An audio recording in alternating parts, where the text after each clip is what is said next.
Friends welcome back to our channel wealthy ലൈഫിൻ്റെ ഇന്നത്തെ വീഡിയോയിൽ നമ്മൾ 9th നവംബർ 2020 ഇൻട്രാഡേ ട്രേഡേഴ്സിൻ്റെ ട്രേഡ് സെറ്റപ്പിന് ആവശ്യമായിട്ടുള്ള Nifty, bank Nifty chart analysis, option chain analysis, foreign institutional investors and domestic institutional investors trading activity updates, ഇതുകൂടാതെ മാർക്കറ്റിൽ ട്രേഡിങ്ങിന് സഹായകമാകുന്ന ചില ന്യൂസുകൾ എന്നിവയാണ് ഇന്നത്തെ വീഡിയോ വഴി പരിചയപ്പെടുന്നത്. വെൽത്തി ലൈഫ് എന്ന ചാനൽ നിങ്ങൾ ആദ്യമായിട്ടാണ് വിസിറ്റ് ചെയ്യുന്നതെങ്കിൽ ചാനൽ ദയവായി സബ്സ്ക്രൈബ് ചെയ്യുക for getting instant stock recommendation and regular market updates. ഇതുകൂടാതെ ഇന്ന് പ്രമുഖ കമ്പനികളുടെ Q2 റിസൾട്ട് വന്നതിൻ്റെ പശ്ചാത്തലത്തിൽ ITCയുടെ Q2 റിസൾട്ടിനെ കുറിച്ചുള്ള ഒരു ഡീറ്റെയിൽഡ് അനാലിസിസ് ചെയ്തിട്ടുണ്ട്. അതുപോലെ തന്നെ വരുന്ന ആഴ്ച, അതായത് 9th നവംബർ 2020 മുതൽ 13th നവംബർ 2020 വരെ ഏതൊക്കെ സ്റ്റോക്കുകളിലാണ് ഡിവിഡൻഡ് ഡിക്ലെയർഡ് ആയിട്ടുള്ളത് എന്നതിനെക്കുറിച്ചും ഒരു വീഡിയോ ചെയ്തിട്ടുണ്ട്. ഈ വീഡിയോകളുടെ ലിങ്ക് ചാനലിൻ്റെ ഡിസ്ക്രിപ്ഷൻ ബോക്സിൽ അവൈലബിൾ ആണ്. 9th നവംബർ 2020 നിഫ്റ്റിയുടെ ലെവൽസും ടാർഗറ്റും ഐഡൻറ്റിഫൈ ചെയ്യുന്നതിന് വേണ്ടി നിഫ്റ്റിയുടെ ടെക്നിക്കൽ അനാലിസിസിലേക്ക് കടക്കാം. നിഫ്റ്റിയുടെ ടെക്നിക്കൽ അനാലിസിസിന് വേണ്ടി 1 ഡേ ചാർട്ട് പാറ്റേൺ ആണ് ഇവിടെ ഓപ്പൺ ചെയ്തിരിക്കുന്നത്. ഇന്നത്തെ ട്രേഡിംഗ് സെഷൻ, അതായത് 6th നവംബർ 2020 ട്രേഡിംഗ് സെഷൻ നോക്കുകയാണെങ്കിൽ നിഫ്റ്റിയിൽ ഒരു പോസിറ്റീവ് ക്യാൻഡിലാണ് ഫോം ചെയ്തിരിക്കുന്നതെന്ന് മനസ്സിലാകും. നിഫ്റ്റി അതിൻ്റെ ഓൾ ടൈം അല്ലെങ്കിൽ ലൈഫ് ടൈം ഹൈയിലേക്ക് അപ്രോച്ച് ചെയ്തുകൊണ്ടിരിക്കുകയാണ്. മാർക്കറ്റിൽ ഇത്രയും നല്ലൊരു ബുള്ളിഷ് മൊമെൻറ്റം ഉണ്ടാകുന്നതിന് പിന്നിലെ റീസൺസ് എന്തൊക്കെയാണെന്ന് നോക്കുകയാണെങ്കിൽ ബാങ്കിങ് സെക്ടറിലും ഫിനാൻഷ്യൽ സെക്ടറിലും നല്ലൊരു ഹെവി ബൈയിങ് ആക്ടിവിറ്റിയാണ് നടക്കുന്നത്. അത് ഇൻഡെക്സിനെ പുഷ് ചെയ്യുന്നുണ്ട്. കൂടാതെ റിലയൻസ് ഇൻഡസ്ട്രീസിൽ ഉണ്ടായിരിക്കുന്ന ബൈയിങ് അതും ഇൻഡെക്സിനെ പുഷ് ചെയ്യുന്ന ഒരു ഫാക്ടറാണ്. അതുകൂടാതെ ഇംപ്രൂവ്ഡ് എക്കണോമിക്കൽ ആക്ടിവിറ്റീസും അതോടൊപ്പം തന്നെ ഗ്ലോബൽ പോസിറ്റീവ് ക്യൂസും നിഫ്റ്റിയെ നല്ല ഒരു ലൈഫ് ടൈം ഹൈ എന്ന ടാർഗറ്റിലേക്ക് തന്നെ എത്തിക്കും എന്ന് നമ്മൾക്ക് പ്രതീക്ഷിക്കാം. ഇനി നിഫ്റ്റിയുടെ പ്രധാനപ്പെട്ട ലെവൽസ് നോക്കുകയാണെങ്കിൽ നിഫ്റ്റി 11,950 ലെവലിന് താഴെ വരികയാണെങ്കിൽ മാത്രമേ നിഫ്റ്റിയിൽ ബിയേഴ്സ് ആക്റ്റീവ് ആവുകയുള്ളൂ. അതുവരെ നമ്മൾക്ക് നിഫ്റ്റിയിൽ ബുള്ളിഷ് മൊമെൻറ്റം തന്നെ എക്സ്പെക്റ്റ് ചെയ്യാം. എന്നിരുന്നാലും നിഫ്റ്റി വരുന്ന ട്രേഡിംഗ് സെഷനുകളിൽ, അതായത് 12,250 മുകളിൽ ക്ലോസ് ചെയ്യുകയാണെങ്കിൽ ഈ ക്ലോസിംഗ് 12,250 അല്ലെങ്കിൽ 12,300 ലെവലിന് മുകളിൽ ക്ലോസിംഗ് ഹോൾഡ് ചെയ്യുകയാണെങ്കിൽ നിഫ്റ്റി 12,500 എന്ന ലെവലിലേക്ക് അഡ്വാൻസ് ചെയ്യാനുള്ളൊരു പ്രോബിലിറ്റി കാണുന്നുണ്ട്. അതുപോലെ തന്നെ നിഫ്റ്റി 12,100 എന്ന സപ്പോർട്ടിന് താഴെ വരികയാണെങ്കിൽ, അതോടൊപ്പം തന്നെ എക്സാക്ട്ലി പറയുകയാണെങ്കിൽ നിഫ്റ്റി 11,950 താഴെ വരികയാണെങ്കിൽ ഒരു കൺസോൾട്ടേഷനും അതോടൊപ്പം തന്നെ നല്ല ഒരു പ്രോഫിറ്റ് ബുക്കിങ്ങും നമ്മൾക്ക് പ്രതീക്ഷിക്കാം. അതിൻ്റെ പിന്നിൽ റീസൺസ് എന്തൊക്കെയാണെന്ന് നോക്കുകയാണെങ്കിൽ ഒരുവിധം എല്ലാ ഇൻഡെക്സുകളും ഓവർബോട്ട് സോണിലാണ്. ഓവർബോട്ട് സോണിൽ നമ്മൾക്ക് നല്ല ഒരു പ്രോഫിറ്റ് ബുക്കിംഗ് പ്രതീക്ഷിക്കാവുന്നതാണ്. ഇനി വരുന്ന സെഷൻ, അതായത് 9th നവംബർ 2020 ട്രേഡിംഗ് സെഷന് ആവശ്യമായിട്ടുള്ള നിഫ്റ്റിയുടെ പ്രധാനപ്പെട്ട ലെവൽസും ടാർഗറ്റും ഏതൊക്കെയാണെന്ന് നോക്കാം. 9th നവംബർ 2020 നിഫ്റ്റിയുടെ പ്രധാനപ്പെട്ട സപ്പോർട്ട് ആദ്യം എന്തൊക്കെയാണെന്ന് പരിചയപ്പെടാം. നിഫ്റ്റിയുടെ പ്രധാനപ്പെട്ട സപ്പോർട്ട് 12,230 ലെവലായിരിക്കും നിഫ്റ്റിയുടെ ഫസ്റ്റ് സപ്പോർട്ടായിട്ട് വരുന്നത്. അതിനുശേഷം നിഫ്റ്റിയുടെ സെക്കൻഡ് സപ്പോർട്ടായിട്ട് വരുന്നത് 12,130 ലെവലും മൂന്നാമത്തെ സപ്പോർട്ടായിട്ട് 12,050 ലെവലുമായിരിക്കും വരുന്നത്. റെസിസ്റ്റൻസ് നോക്കുകയാണെങ്കിൽ ഫസ്റ്റ് റെസിസ്റ്റൻസ് 12,290 ലെവലിലും സെക്കൻഡ് റെസിസ്റ്റൻസ് 12,250 ലെവലിലും ആയിരിക്കും വരുന്നത്. കൂടാതെ ലാസ്റ്റ് ട്രേഡിംഗ് സെഷനിലെ ഈ ഒരു പോസിറ്റീവ് മൊമെൻറ്റം നമ്മൾക്ക് 9th നവംബർ 2020 കണ്ടിന്യൂ ചെയ്യും എന്നാണ് നമ്മൾക്ക് ചാർട്ട് അനാലിസിസിൽ നിന്നും പ്രതീക്ഷിക്കാവുന്നത്. നിഫ്റ്റി ഓപ്ഷൻ ചെയിൻ അനാലിസിസിലേക്ക് കടക്കാം. നിഫ്റ്റി ഓപ്ഷൻ ചെയിൻ അനാലിസിസിൻ്റെ ഭാഗമായിട്ട് വരുന്ന കോൾ സൈഡിലെ ഡേറ്റ പരിശോധിക്കുകയാണെങ്കിൽ കോൾ സൈഡിൽ ഹയസ്റ്റ് ഓപ്പൺ ഇൻട്രസ്റ്റ് റേറ്റ് ആയിരിക്കുന്നത് 12,500 ലെവലിലാണ്. 12,500 ലെവലിൽ അറൗണ്ട് 19 lakh കോൺട്രാക്റ്റുകളാണ് റേറ്റ് ആയിരിക്കുന്നത്. ഇനി second highest open interest rate ആയിരിക്കുന്നത് 12,700 ലെവലിലാണ്. 12,700 ലെവലിൽ അറൗണ്ട് 18,39,000 കോൺട്രാക്റ്റുകളാണ് റേറ്റ് ആയിരിക്കുന്നത്. ഇന്നത്തെ ദിവസം ഏറ്റവും കൂടുതൽ ഓപ്പൺ ഇൻട്രസ്റ്റ് റേറ്റ് ആയിരിക്കുന്നത് 12,500 ലെവലിലാണ്. അറൗണ്ട് 6 lakh കോൺട്രാക്റ്റുകളാണ് റേറ്റ് ആയിരിക്കുന്നത്. അതായത് ഓപ്ഷൻ ചെയിൻ അനാലിസിസ് വഴി നമ്മൾക്ക് മനസ്സിലാക്കാൻ കഴിയുന്നത് വരുന്ന സെഷനുകളിൽ നിഫ്റ്റി 12,300 മുകളിൽ ഹോൾഡ് ചെയ്യുകയാണെങ്കിൽ സബ്സിക്വൻ്റ്ലി നിഫ്റ്റി 12,500 എന്ന നിഫ്റ്റിയുടെ ഓൾ ടൈം ഹൈയിലേക്ക് പോകാനുള്ള ഒരു പോസിബിലിറ്റിയാണ് ഓപ്ഷൻ ചെയിൻ അനാലിസിസ് വഴി പുറത്തു വരുന്നത്. ഈ ഓപ്ഷൻ ചെയിൻ അനാലിസിസ് നമ്മൾ കാൽക്കുലേറ്റ് ചെയ്യുന്നത് on the basis of expiry of 12 November 2020. ഇനി ഓപ്ഷൻ ചെയിൻ അനാലിസിസിലെ പുട്ട് സൈഡിലെ ഡേറ്റ പരിശോധിക്കാം. പുട്ട് സൈഡിൽ ഹയസ്റ്റ് ഓപ്പൺ ഇൻട്രസ്റ്റ് റേറ്റ് ആയിരിക്കുന്നത് 12,000 ലെവലിലാണ്. 12,000 ലെവലിൽ അറൗണ്ട് 13 lakh കോൺട്രാക്റ്റുകളാണ് റേറ്റ് ആയിരിക്കുന്നത്. ഇന്നത്തെ ദിവസം ഏറ്റവും കൂടുതൽ ഓപ്പൺ ഇൻട്രസ്റ്റ് റേറ്റ് ആയിരിക്കുന്നതും 12,100 ലെവലിലാണ്. അതായത് 12,000 എന്ന് പറയുന്ന സപ്പോർട്ട് ബ്രീച്ച് ചെയ്യുകയാണെങ്കിൽ നിഫ്റ്റി സബ്സിക്വൻ്റ്ലി 11,700 എന്ന ലെവലിലായിരിക്കും നെക്സ്റ്റ് മെയിൻ സപ്പോർട്ടായിട്ട് എടുക്കുന്നത്. അതായത് ഓപ്ഷൻ ചെയിൻ അനാലിസിസ് വഴി നോക്കുകയാണെങ്കിൽ 12,000 നിഫ്റ്റിയുടെ ഒരു പ്രധാനപ്പെട്ട സപ്പോർട്ടും 12,500 വരുന്ന ട്രേഡിംഗ് സെഷനിലെ ടാർഗറ്റുമായിട്ടാണ് ഓപ്ഷൻ ചെയിൻ അനാലിസിസിൽ നിന്ന് മനസ്സിലാകുന്നത്. 9th നവംബർ 2020 ബാങ്ക് നിഫ്റ്റിയുടെ ലെവൽസും ടാർഗറ്റും ഐഡൻറ്റിഫൈ ചെയ്യുന്നതിന് വേണ്ടി ബാങ്ക് നിഫ്റ്റിയുടെ ടെക്നിക്കൽ അനാലിസിസിലേക്ക് കടക്കാം.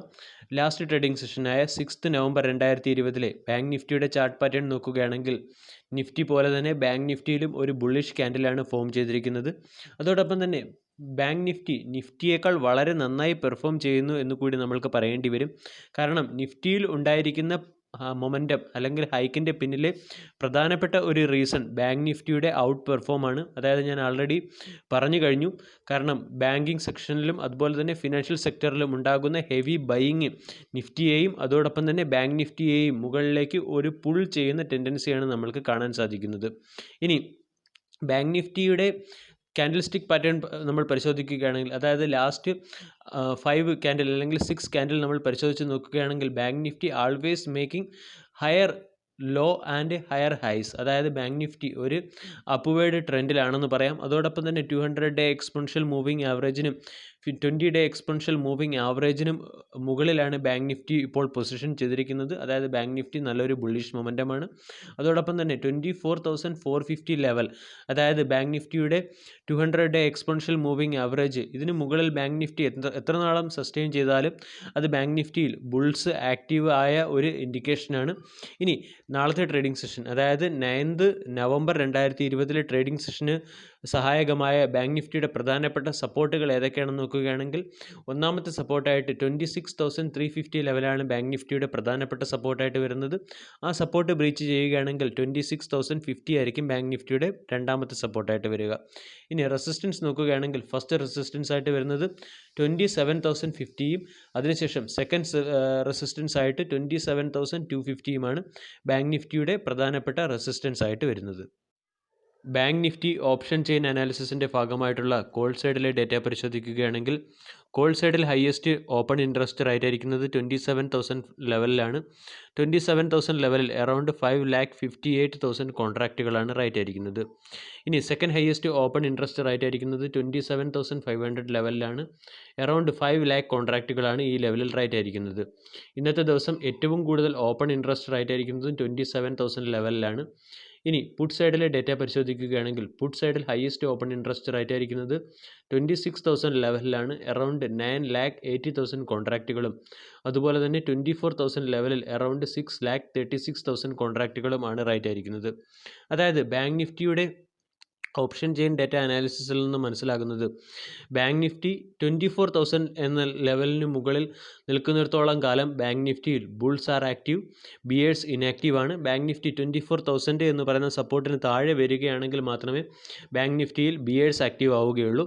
ഇനി വരുന്ന സെഷനുകളിൽ, അതായത് ലാസ്റ്റ് ട്രേഡിംഗ് സെഷൻ നോക്കുകയാണെങ്കിൽ ബാങ്ക് നിഫ്റ്റി 26,798 എന്ന ലെവലിലായിരുന്നു ക്ലോസ് ചെയ്തത്. അതായത് 27,000 ബാങ്ക് നിഫ്റ്റിയുടെ ഫസ്റ്റ് ടാർഗറ്റും സബ്സിക്വൻ്റ്ലി സെക്കൻഡ് ടാർഗറ്റായിട്ട് 27,500ഉമാണ് വരാൻ പോകുന്നത്. ബാങ്ക് നിഫ്റ്റിയുടെ പ്രധാനപ്പെട്ട സപ്പോർട്ട് നോക്കുകയാണെങ്കിൽ 24,000 ആണ് ഏറ്റവും പ്രധാനപ്പെട്ട സപ്പോർട്ട്. അതുപോലെ തന്നെ 26,000 നല്ലൊരു സപ്പോർട്ടായിട്ട് കൂടി നമ്മൾക്ക് കൺസിഡർ ചെയ്യാവുന്നതാണ്. ബാങ്ക് നിഫ്റ്റിയുടെ ഓപ്ഷൻ ചെയിൻ അനാലിസിസും എക്സ്പയറി ഡേറ്റ് ആയ 12th നവംബർ 2020 ബേസ് ആക്കിയാണ് കാൽക്കുലേറ്റ് ചെയ്തിരിക്കുന്നത്. 6 November 2020 foreign institutional investors and domestic institutional investors trading activity അപ്ഡേറ്റ്സിലേക്ക് കടക്കാം. അതായത് 6th November 2020 foreign institutional investors 9,450 കോടി രൂപയുടെ ബൈയിങ്ങും 4,580 കോടി രൂപയുടെ സെല്ലിങ്ങുമാണ് നടത്തിയത്. നെറ്റ് വാല്യൂ നോക്കുകയാണെങ്കിൽ 4,869 കോടി രൂപയുടെ ബൈയിങ് ആണ് നടത്തിയത്. ഡൊമസ്റ്റിക് ഇൻസ്റ്റിറ്റ്യൂഷണൽ ഇൻവെസ്റ്റേഴ്സ് 2950 കോടി രൂപയുടെ ബൈയിങ്ങും 5889 കോടി രൂപയുടെ സെല്ലിങ്ങുമാണ് നടത്തിയത്. നെറ്റ് വാല്യൂ നോക്കുകയാണെങ്കിൽ 2938 കോടി രൂപയുടെ സെല്ലിംഗ് ആണ് നടത്തിയത്. രണ്ട് ഇൻസ്റ്റിറ്റ്യൂഷണൽ ഇൻവെസ്റ്റേഴ്സിൻ്റെയും കൂടി വാല്യൂ കമ്പൈൻ ചെയ്ത് നോക്കുകയാണെങ്കിൽ മാർക്കറ്റിൽ ഒരു നെറ്റ് ബൈയിങ് ആണ് നമ്മൾക്ക് നടക്കുന്നത് എന്ന് മനസ്സിലാക്കാൻ സാധിക്കും. 9th നവംബർ 2020 ട്രേഡിങ്ങിന് സഹായകമാകുന്ന ചില ന്യൂസുകൾ പരിചയപ്പെടാം. ഒന്നാമത്തെ ന്യൂസ് ഗ്ലോബൽ ന്യൂസാണ്. അതായത് US ഫെഡറൽ അതിൻ്റെ short time borrowing rate near 0% set ചെയ്തിട്ടുണ്ട്. ഇത് ഗ്ലോബൽ മാർക്കറ്റിൽ ഒരു ഗ്രോത്ത് റേറ്റും അതോടൊപ്പം തന്നെ ലിക്വിഡിറ്റിയും ഉറപ്പാക്കുന്ന ഒരു തീരുമാനമാണ്. അതിൻ്റെ ഇമ്പാക്റ്റ് ഗ്ലോബൽ മാർക്കറ്റിലും അതോടൊപ്പം തന്നെ ഇന്ത്യൻ മാർക്കറ്റിലും നമ്മൾക്ക് കാണാൻ സാധിച്ചു. രണ്ടാമത്തേത് Q2 റിസൾട്ട് റിലേറ്റഡ് ആയിട്ടുള്ള ന്യൂസുകളാണ്. അതായത് വോൾട്ടാസിൻ്റെ Q2 റിസൾട്ടിൽ നെറ്റ് പ്രോഫിറ്റ് 30% ഡിക്ലൈനായി. അതോടൊപ്പം തന്നെ കമ്പനിയുടെ ഗ്രോത്തും അല്ലെങ്കിൽ റവന്യൂവും ഇയർ ഓൺ ഇയർ ബേസിൽ ഡിക്ലൈൻ ആയിട്ടുണ്ട്. BEML എന്ന് പറയുന്ന PSU കമ്പനിയുടെ Q2 റിസൾട്ട് നോക്കുകയാണെങ്കിൽ പ്രോഫിറ്റിൽ 37% ഡിക്ലൈനാണ് സംഭവിച്ചിരിക്കുന്നത്. Revenue year on year base നോക്കുകയാണെങ്കിൽ 5% ഡിക്ലൈൻ ആയിട്ടുണ്ട്. അതുകൂടാതെ മറ്റ് കമ്പനിയായ കോൾ ഇന്ത്യ അതിൻ്റെ ഇൻട്രിം ഡിവിഡൻഡ് ഡിക്ലെയർ ചെയ്തിട്ടുണ്ട്. ഏകദേശം 20 നവംബർ 2020 ഇൻട്രിം ഡിവിഡൻഡിൻ്റെ റെക്കോർഡ് ഡേറ്റ്. വരുന്ന ആഴ്ച അതായത് 9th നവംബർ 2020 മുതൽ 13 നവംബർ 2020 വരെ ഏതൊക്കെ കമ്പനികളുടെ ഇൻട്രിം ഡിവിഡൻഡ് ഡേറ്റ് ആണ് വരുന്നത് എന്നതിനെ ചൊല്ലി ഞാനൊരു വീഡിയോ ചെയ്തിട്ടുണ്ട്. ആ വീഡിയോയുടെ ലിങ്ക് ഡിസ്ക്രിപ്ഷൻ ബോക്സിൽ അവൈലബിൾ ആണ്. ഇതുകൂടാതെ മണപ്പുറം ഫിനാൻസിൻ്റെ Q2 റിസൾട്ട് നോക്കുകയാണെങ്കിൽ പ്രോഫിറ്റും അതുപോലെ തന്നെ റവന്യൂവും ഇൻക്രീസ് ചെയ്തിട്ടുണ്ട്. അതായത് revenue 16.6% year on year Basil increase ചെയ്തിട്ടുണ്ട്. കമ്പനിയിൽ നിന്നും ഒരു എക്സ്പെക്റ്റഡ് ആയിട്ടുള്ള റിസൾട്ട് അല്ല Q2 റിസൾട്ടിൽ വന്നത്. കാരണം മാർക്കറ്റ് ഇതിനേക്കാൾ നല്ലൊരു പ്രോഫിറ്റാണ് ഈ കമ്പനിയിൽ നിന്നും എക്സ്പെക്റ്റ് ചെയ്തിരിക്കുന്നത്. മറ്റൊരു ന്യൂസ് ഇർകോൺ എന്ന കമ്പനിയെ റിലേറ്റഡ് ആയിട്ടുള്ളതാണ്. അതായത് ഇർകോണിൻ്റെ OFSനെ കുറിച്ച് ഗവൺമെൻറ് ആലോചിക്കുന്നു. മാർച്ച് മാസത്തോടുകൂടി 2021 മാർച്ചോടുകൂടി ഇർകോണിൽ OFS വരാനുള്ള ഒരു പ്രോബിലിറ്റി ഉണ്ട്. ഈ OFSൽ കമ്പനിയുടെ 15% സ്റ്റേക്കാണ് വിറ്റഴിക്കാൻ ഗവൺമെൻറ് തീരുമാനിക്കുന്നത്. ഇത് സ്റ്റോക്കിനെ സംബന്ധിച്ചിടത്തോളം ഒരു നെഗറ്റീവ് ന്യൂസാണ്. ഇന്ത്യ ബുൾസ് ഹൗസിംഗ് ഫിനാൻസിൽ സ്റ്റോക്ക് ഹോൾഡേഴ്സിനെ സംബന്ധിച്ചിടത്തോളം ഉള്ളൊരു പോസിറ്റീവ് ന്യൂസ് ഉണ്ട്. പോസിറ്റീവ് ന്യൂസ് ഇതാണ്: ഇന്ത്യ ബുൾസ് ഹൗസിംഗ് ഫിനാൻസ് അതിൻ്റെ ഫണ്ട് റൈസിങ്ങിനെ കുറിച്ച് ആലോചിക്കുന്നു. അത് സെക്യൂരിറ്റീസ് വിറ്റിട്ടുള്ള ഫണ്ട് റൈസിംഗ് ആണ് കമ്പനി നടത്തുന്നത്. ഇത് സ്റ്റോക്കിൽ ഒരു മൊമെൻറ്റം കൊണ്ടുവരാനുള്ള പ്രോബബിലിറ്റി ഉണ്ടാക്കുന്നുണ്ട്. കൂടാതെ കോൺകോറിൻ്റെ Q2 റിസൾട്ട് നോക്കുകയാണെങ്കിൽ റവന്യൂവിൽ 14% ഡിക്ലൈൻ ആണ് ഉണ്ടായിരിക്കുന്നത്. ഇത് സ്റ്റോക്കിനെ സംബന്ധിച്ചിടത്തോളം ഒരു നെഗറ്റീവ് ന്യൂസാണ്. അതുകൂടാതെ മറ്റൊരു സ്റ്റോക്കായ ടാറ്റ മോട്ടോഴ്സിൻ്റെ ടോപ്പ് മോഡലായ ജഗ്വാറിൻ്റെ സെയിൽസിൽ 25% ഡിക്ലൈനും ലാൻഡ് റോവറിൻ്റെ സെയിൽസിൽ 17% ഡിക്ലൈനുമാണ് ഉണ്ടായിരിക്കുന്നത്.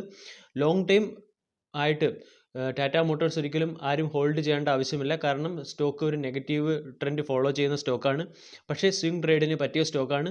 സ്വിംഗ് ട്രേഡിൽ ഈ സ്റ്റോക്കിൽ എപ്പോഴെങ്കിലും ബൈയിങ് ഓപ്പർച്യൂണിറ്റി കിട്ടുമ്പോൾ ബൈ ചെയ്യുക. സെൽ ഓൺ റൈസിൽ നമ്മൾക്ക് ഈ സ്റ്റോക്കിൽ നിന്നും നല്ലൊരു പ്രോഫിറ്റ് സ്വിംഗ് ട്രേഡ് വഴി നേടാവുന്ന ഒരു സ്റ്റോക്കാണ് ടാറ്റ മോട്ടോഴ്സ്.